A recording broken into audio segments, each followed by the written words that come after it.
So hello everyone, आज हम लोग एक फिजिक्स की प्रॉब्लम करने वाले हैं जिसमें क्या कहा है। A point P is located above an incline plane. It is possible to reach the plane by sliding under the gravity down a straight frictionless wire joining P to some point P dash on the plane. How should P dash be chosen so as to minimize the time taken? So इस question का मतलब क्या कि suppose एक incline at an angle alpha पे है horizontal के साथ, और यहाँ पे कोई भी एक पॉइंट है P डैश स्काई में. वहां से मैं क्या कर रहा हूँ, बॉल को रिलीज कर रहा हूँ, और मेरे पास क्या है, एक स्ट्रेट फ्रिक्शनलेस वायर है. तो मैं क्या कर सकता हूँ कि डायरेक्ट वायर से कनेक्ट करते हुए मैं किसी पॉइंट तक ऐसे एक लाइन बना दूं, और वो पॉइंट सपोज P डैश है. तो ऐसा है, ये वायर है ना, तो वायर के कारण हो क्या रहा होगा कि बेसिकली वायर नॉर्मल फोर्स लगा रहा होगा, जिस कारण ग्रेविटी के कंपोनेंट के साथ नॉर्मल फोर्स बैलेंस हो जा रहा होगा. सो नेट फोर्स इसी डायरेक्शन में रह रहा होगा, ग्रेविटी का. ओके, क्योंकि ग्रेविटी का जी तो डाउनवर्ड्स है, बट उसका जो इससे परपेंडिकुलर कंपोनेंट है वो नॉर्मल बैलेंस कर दे रहा होगा इस वायर का. और वायर फ्रिक्शनलेस है तो फ्रिक्शन फोर्स एक्ट नहीं कर रहा है. तो हो क्या रहा होगा, अब वो जो बॉल होगी वो सिंपली रोल करते हुए P डैश पे आएगी. अगर मैंने ऐसे लाइन बनाई है जो कि वर्टिकल के साथ एंगल थीटा बना रहा है. जस्ट अ सेकेंड, मेरे को रीपिक्चर करने दो इसे. यस, ये लाइन ऐसे वर्टिकल के साथ एंगल थीटा बना रहा है. ओके, सो मेरे को एक तरीके से ये एंगल थीटा ढूंढना है उस केस में, क्योंकि मैं थीटा तो डिफरेंट डिफरेंट वेरी कर सकता हूँ, क्योंकि उस डिफरेंट वेरिएशन के कारण P डैश अलग अलग जगह पे आता रहेगा. तो मेरे को इस एंगल थीटा को ऐसा एंगल सिलेक्ट करना है जिस केस में वो P से P डैश सबसे कम से कम समय में पहुंच सके. सो इधर दो चीजें हम देख सकते हैं कि अगर मैं डायरेक्ट ऐसे वर्टिकली ये एंगल बना दूं, तो वर्टिकली मैंने बना दिया तो ग्रेविटेशनल एक्सेलरेशन उसका सबसे ज्यादा होगा, यानी एक्सेलरेशन बॉल का सबसे ज्यादा होगा. और अगर मैंने इस पे ये जो इंक्लाइन है उस पे परपेंडिकुलर बनाया तो डिस्टेंस उससे मिनिमम ट्रेवल करनी है. तो इन्हीं दो चीजों के बीच में ये P डैश कहीं आ रहा होगा. ये तो एक आइडिया हम रफ बना सकते हैं. फिर इधर इसे सॉल्व करने के लिए हम कर क्या सकते हैं कि टाइम का अगर मैं एक्सप्रेशन ढूंढने जाऊं थीटा और अल्फा के टर्म्स में, तो मैंने एक टाइम के लिए पूरा एक एक्सप्रेशन ढूंढा. फिर मैंने उसे डिफरेंशिएट किया. डिफरेंशिएट करूंगा तो मेरे को उसके मैक्सिमम वैल्यू या मिनिमम वैल्यू मिलेगी, उसे इक्वेट जीरो के कर दूं तो फिर मैं चेक कर लूंगा कि वो मैक्सिमम वैल्यू है कि मिनिमम. सो ये जो एक प्रोसेस है कि चेक करना कि वो मैक्सिमम वैल्यू है या मिनिमम, और फिर डिफरेंशिएट करना, वो बहुत ही कैलकुलेशन वाली है. हम उसे अवॉइड करते हुए एक सिंपलर मैनर और बहुत ही सिंपलर मैनर देखने वाले हैं, जो कि एक तरीके से आपकी प्रॉब्लम को, ये एक्चुअली में आपको लगेगा कि 3 मिनट में ही हम इसे सॉल्व कर सकते हैं. So let's see. सबसे पहले तो मैं इधर एक थ्योरम दिखा रहा हूँ, फिर हम चेक करेंगे कि ये थ्योरम यहाँ पे करेक्टली अप्लाई कर सकते हैं कि नहीं, और ये करेक्ट है क्यों. सो यहाँ पे हो क्या, मैं यहाँ पे ये कहता हूँ कि सपोज ये एक सर्कल है. ठीक है, सॉरी.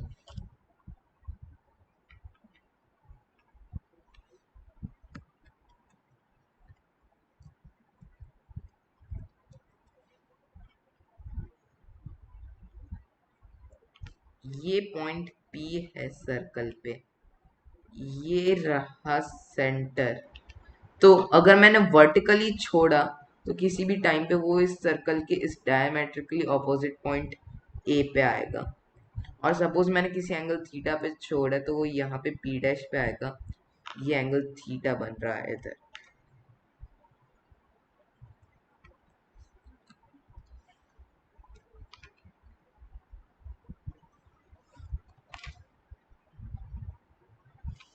सो ये एंगल इधर थीटा बन रहा है. मेरे को मेनली यही शो करना था कि ये सभी पॉइंट्स मैं थीटा को वेरी करता रहूं, वो सभी सेम टाइम टी पे, किसी टाइम टी पे मैं देख रहा हूँ वो सभी को मैं एक सर्कल पे ला सकता हूँ, वो सभी पॉइंट एक सर्कल पे है। ये हम प्रूव कैसे कर सकते हैं इधर, वो हम चेक करते हैं। इसका प्रूफ देखना है तो बहुत ही सिंपल है। सपोज ये डायमीटर वाली लेंथ डी है, ठीक है। तो क्योंकि मुझे पता है कि सर्कल में ये प्रॉपर्टी रहती है कि अगर मैं इन दो एंड्स को कनेक्ट करते हुए, सॉरी, इन दोनों एंड्स को कनेक्ट करते हुए इनका एंगल देखो तो ये 90 डिग्री देखो। ये सर्कल की प्रॉपर्टी रहती है जो कि हमने जियोमेट्री में पढ़ा है कि अब एक सेमी सर्कुलर पार्ट के लिए ये एंगल 180 है तो उसका हाफ 90 इधर होगा। वो मैंने इधर यूज किया कि ये एंगल 90 है, ये डी है, तो ये जो लेंथ होनी चाहिए वो डी कोस थीटा के इक्वल होनी चाहिए। अब हम चेक करते हैं कि इधर क्या है। इधर हमारे केस में अगर टाइम टी बीत चुका है तो डी होगा हाफ जी टी स्क्वायर के, क्योंकि इनिशियल स्पीड 0 है, ग्रेविटेशनल एक्सेलरेशन जी है, तो हाफ जी टी स्क्वायर हुआ डिस्प्लेसमेंट। वहीं इस केस में क्या है कि ग्रेविटेशनल एक्सेलरेशन का सिर्फ यही कंपोनेंट होगा जो कि जी कोस थीटा के इक्वल है।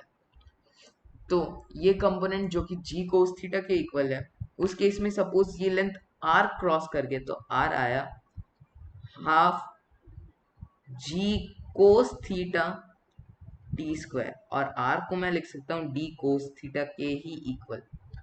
इधर से हमने ये सर्कल के केस में देखा था तो भी ये लेंथ डी कोस थीटा ही थी, और इस केस में हम देखें तो भी ये डी कोस थीटा के ही इक्वल आ रही है। हम ये चेक कर सकते हैं कि ये अगर हम सर्कल मान रहे हैं कि वो सभी पॉइंट्स एक सर्कल की पेरिफ्री पे आ रहा होगा, तो हम ये करेक्ट कह रहे हैं। क्योंकि किसी एंगल थीटा के लिए ये ट्रू है तो मैं थीटा को वेरी करता जाऊं तो हर एक पॉइंट के लिए ये ट्रू हो गया।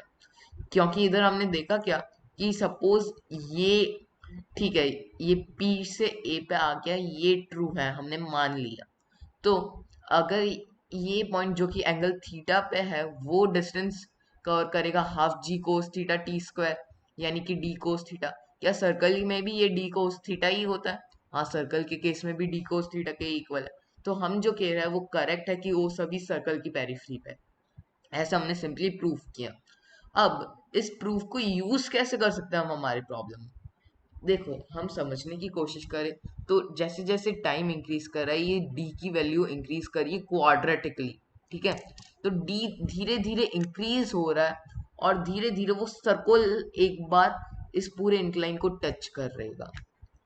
अगर मैं इसका ये डायग्राम देखो, कभी किसी टाइम बाद ऐसा डायग्राम बन गया कि ये रहा इंक्लाइन हमारा, और सर्कल इससे ऐसे टेंजेंशियली लगा हुआ है।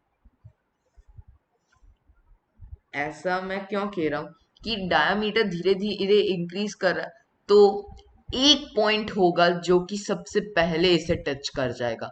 वो पॉइंट सबसे पहले टच किया, इससे मतलब क्या है कि वो उस एंगल से मैंने जिस पार्टिकल को छोड़ा था वो इंक्लाइन पे पहुंच गया है, क्योंकि तभी तो वो पॉइंट टच कर रहा है। तो ये एक अंडरस्टैंडिंग हम बना सकते हैं, तो ये आप क्लियर कर लीजिए। अगर हमें ये समझ में आ गया तो सपोज ऐसा हो रहा है उस पॉइंट के लिए जो कि इससे एंगल थीटा के पे है, तो उसे क्या लगा है, सबसे मिनिमम टाइम लगा है, क्योंकि बाकी सब अभी भी एयर में है, लेकिन वो अकेला है जो कि आ गया है इंक्लाइन पे, और वो उससे टेंजेंशियल ही है। तो अगर इंक्लाइन का एंगल अल्फा है तो हम डायरेक्टली यहाँ से देख सकते हैं कि ये टेंजेंशियल है, तो इन दोनों के बीच में ये एंगल 90 डिग्री बन रहा होगा। रेडियस और हाँ, ये इन दोनों के बीच में ये एंगल 90 डिग्री बन रहा होगा क्योंकि वो टेंजेंशियल है उस पॉइंट पे। सॉरी, इन दोनों के बीच में नहीं, मेरा मतलब था ये रेडियस मैं इस पॉइंट पे बना दूं तो ये जो ग्रीन लाइन है, या फिर इसे मैं पूरा सॉलिड कर देता हूँ, जस्ट अ सेकेंड। ये जो लाइन है रेडियस की, वो इससे एंगल 90 डिग्री बना रहा होगा। ये बात क्लियर है क्योंकि वो उससे टेंजेंशियल है। अब ये एंगल 90 डिग्री है, तो मैं सिंपली कह सकता हूँ कि ये एंगल अल्फा के इक्वल होगा। कैसे? या अगर इसका एक डायग्राम बनाओ, तो मैं जस्ट अ सेकेंड इसका जूम इन कर देता हूँ यहाँ पे थोड़ा, सॉरी, कंट्रोल जेड।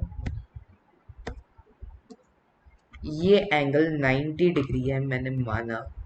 माना क्या, ये तो 90 डिग्री पे ही होगा। और इधर इस पे मैंने ये वर्टिकली एक लाइन बना दी